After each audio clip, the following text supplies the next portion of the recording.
Battery sport welder purchased from FlipSky website. So let's open it up. Case, quite a good quality. You get the instruction manual, which is quite nice. You get the charger. This is for charging the actual sport welder. I'll explain in a second.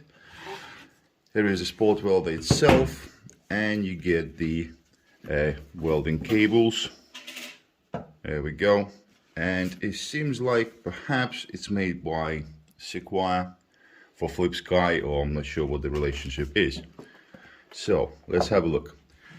So this is the actual spot welder. As you can see, it's quite small, quite thin. Everything you need is inbuilt in this unit right here. So you would charge it up first. In this spot right here, you do plug in the spot welding cables. And that's pretty much the whole unit. Only 3 buttons to operate. Pressing enter and holding it in for a bit, that will turn the unit on.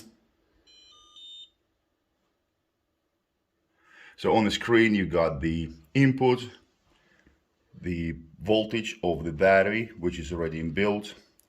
You get the power, so in milliseconds, this is what you need to change up and down depending on the thickness of the nickel.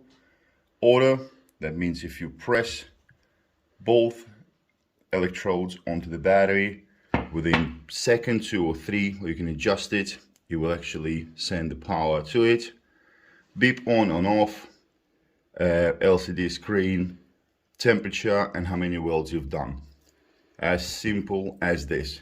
So let me show you how easy it is to use. I'm just going to do a quick spot weld for you. So let me show you how this works. I'm just using a AA battery just for the purposes of showing you how this works. And so here we go. Nickel down. You take one probe, press it down. Second probe, and you can see there is a line. There we go. The weld is done. Let's do a second one. And on the screen, you perhaps will see the red line. That's the timer for the power being discharged into the nickel. So 3 seconds. There we go. Let's do another.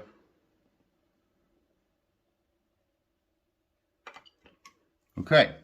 You can, if you want, buy the foot pedal and plug it in separately, or you can use a timer. So let's have a look. So these are the spot welds at 0.5 milliseconds. Quite strong. It's impossible to rip them off. And if you're not happy with the power of it, the only thing you do is just go into the menu by using enter. You can see there's like a red square jumping around the menu. And with plus and minus, you change the milliseconds. So obviously the higher the millisecond number, the stronger will be the weld. So test it out, see which one fits your situation depending on nickel thickness, and that's it. Happy welding.